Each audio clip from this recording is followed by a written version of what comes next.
A freezing December night. A rusted metal barrel, half submerged in a murky pond. Inside, a woman's body, curled like a question mark. The sheriff called it an accident. Drowning. But here's what they couldn't explain. How do you drown in a barrel with no water in your lungs? How do you vanish for 4 days, only to reappear in a pond that's already been searched? And why would anyone believe a woman who dreamed of escaping her small town would choose a rusted tomb as her final act? This isn't just a mystery. It's a lie waiting to collapse. December 1985, a quiet corner of rural North Carolina, where neighbors knew each other's secrets and nothing ever happened, until it did.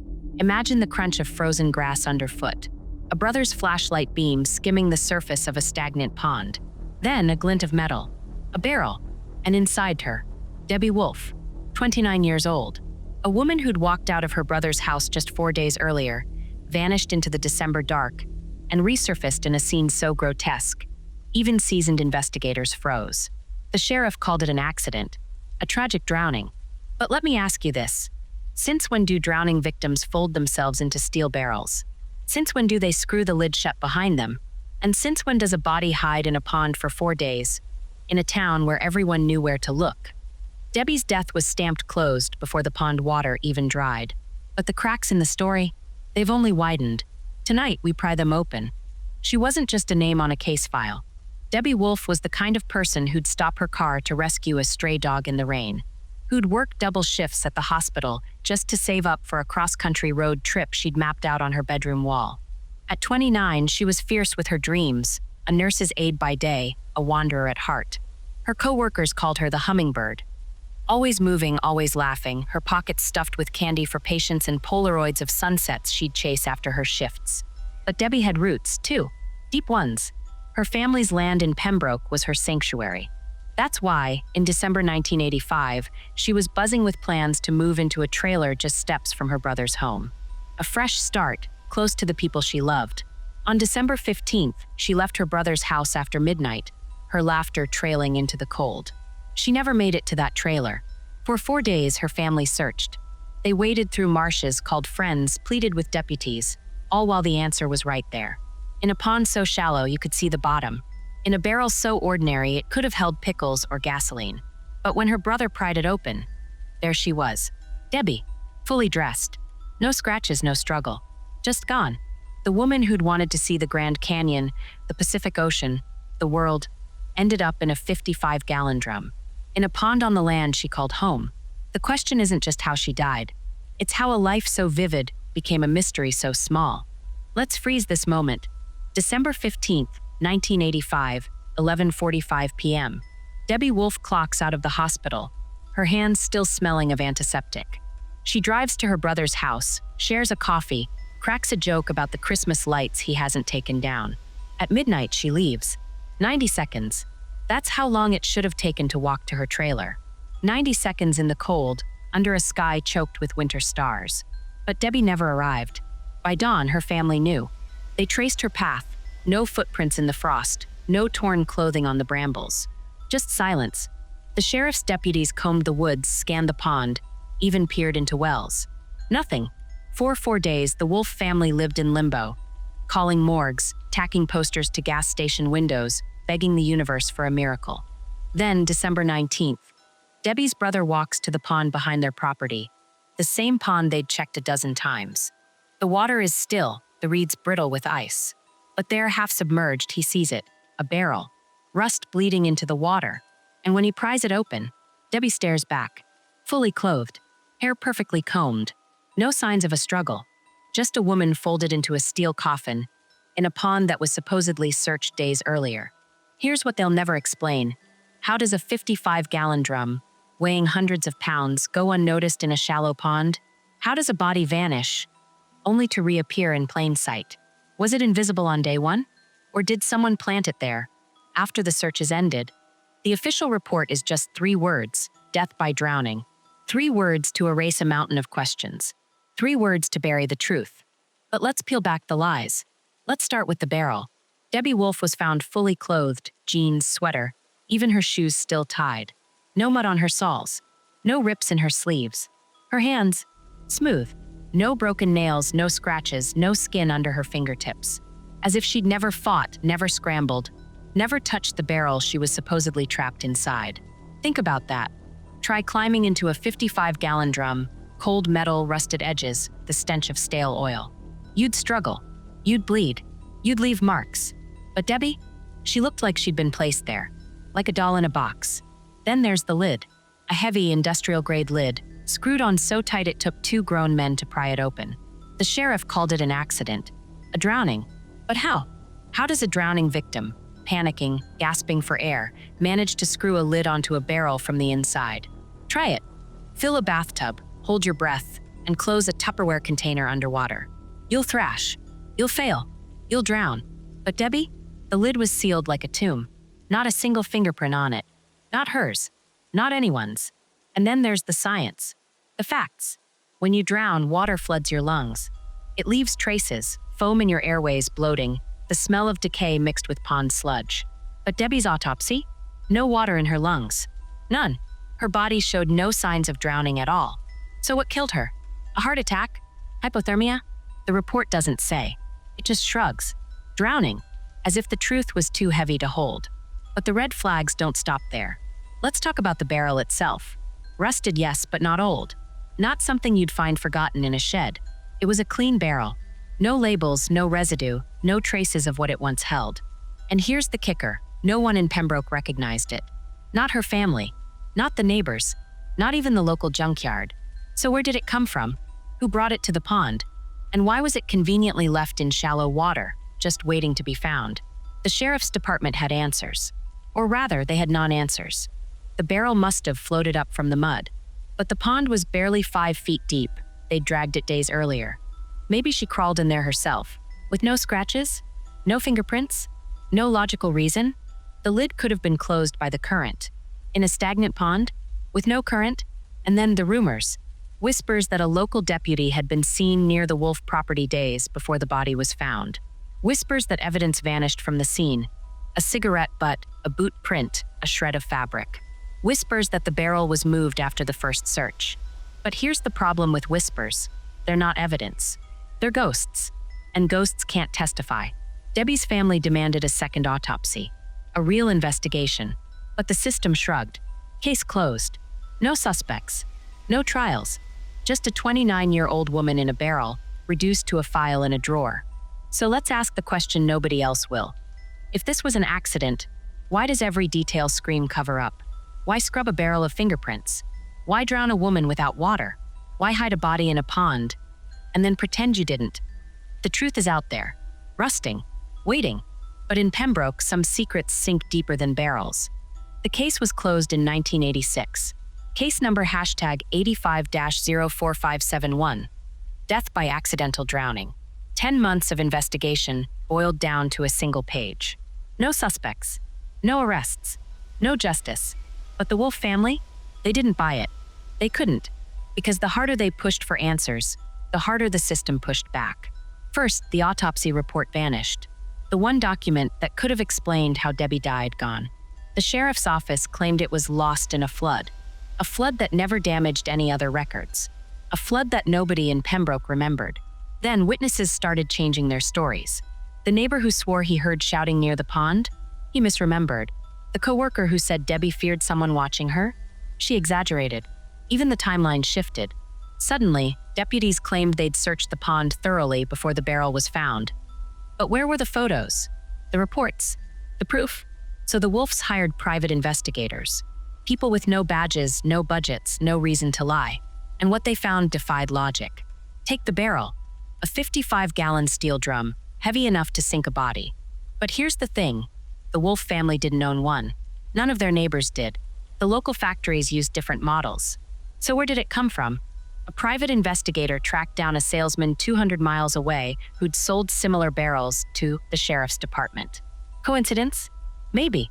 But when the investigator requested purchase records, he was told they'd been shredded. Then there's Deputy Roy Lee, a name that kept surfacing. A deputy with a reputation for brutality, for harassing women, for showing up uninvited to crime scenes. Rumor was he'd been seen near the Wolfe property the night Debbie disappeared. Rumor was he'd bragged about handling the case. But when the Wolfes demanded he be questioned, the sheriff refused. No grounds, he said. And what about the pond? A shallow, stagnant body of water, barely 5 feet deep.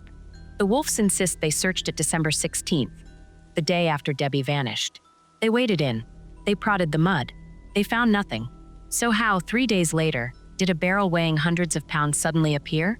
Did it rise from the depths like a haunted relic? Or did someone drop it there, after the family stopped looking? The sheriff's answer? It must have been covered by leaves. Leaves. In December. In a pond surrounded by bare winter trees. But the loudest silence came from the evidence locker. The cigarette but found near the barrel? Gone. The boot print in the mud that didn't match any family member? Lost. The scrap of fabric caught on a barbed wire fence. The same fence between the pond and the road? Destroyed. Misfiled, they said. The Wolfes wrote letters. To the governor. To the FBI. To anyone who'd listen.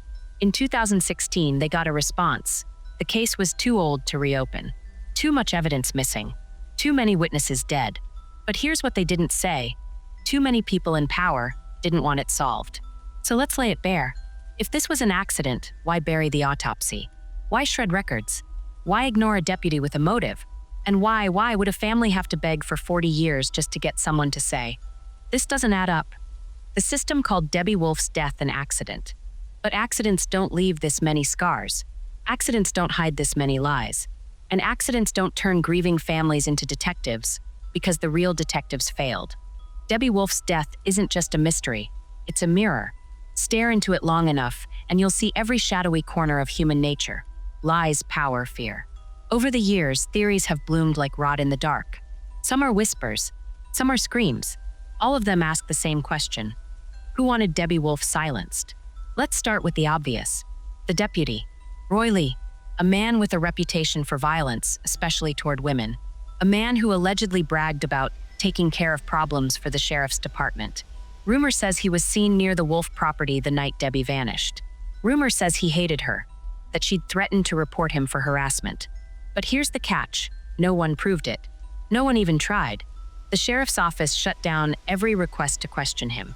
So ask yourself, why protect a man with nothing to hide? Then there's the family.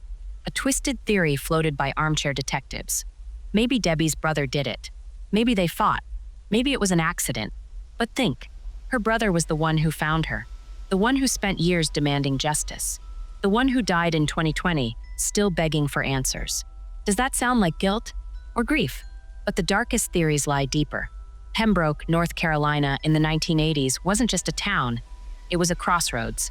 A place where drugs moved along back roads, where cops turned blind eyes for cash, where secrets were currency. Some say Debbie saw something. A deal. A handoff. A face she shouldn't recognize. Maybe she threatened to talk. Maybe she did talk. And maybe someone made sure she'd never speak again. But here's what keeps theorists up at night. The barrel. If you wanted to hide a body, why use a barrel? To weigh it down? To send a message? And why leave it in a pond on her family's land? A place anyone could find it. Was it a taunt? A warning to others? Or was it a mistake? Maybe the killer panicked. Maybe they meant to dump it somewhere remote, but got spooked. Maybe the barrel was never meant to be found at all. And then there's the sheriff's office. The missing evidence. The shredded records. The sudden flood that washed away the autopsy. Why fight so hard to keep this case closed? Was it pride? A refusal to admit they botched the investigation? Or was it something darker? A network of protection, stretching from the courthouse to the backwoods? A system that buries its sins in paperwork and lies? In 2016, a true crime podcast dragged Debbie's case into the light. Overnight, thousands demanded justice. The sheriff's response? No new evidence. But how can there be new evidence when the old evidence vanished? When witnesses died? When the barrel itself was destroyed in the 1990s? Lost in an evidence room purge. So let's play this out. If it was an accident, why the lies? If it was murder, why no killer? If it was a cover-up, why so sloppy? The answer might be simpler and uglier than anyone wants to admit. Maybe Debbie's death was convenient. Maybe she died because someone could get away with it. Because in a town like Pembroke, in 1985, some people were untouchable. But the Wolfe family? They're still digging, still fighting. In 2020, they exhumed Debbie's body, hoping modern forensics could find what 1985 ignored. But without the original autopsy report, without the barrel, without the truth, what's left? Bones, questions, and a case colder than the pond she was found in. Theories don't solve crimes, but they do something worse. They keep the wound open. They force us to wonder, how many more barrels are out there? How many more Debbies? And how many times did we call it accidental? Because it was easier than admitting the truth. Time doesn't heal all wounds. Some it just numbs. For the Wolfe family, the past 4 decades have been a marathon of grief, rage, and relentless hope. Debbie's niece, just a toddler when her aunt vanished, is now a woman with her own children. A woman who inherited a battle she never asked for. She's written letters until her hands cramped, filed FOIA requests that vanished into bureaucratic voids.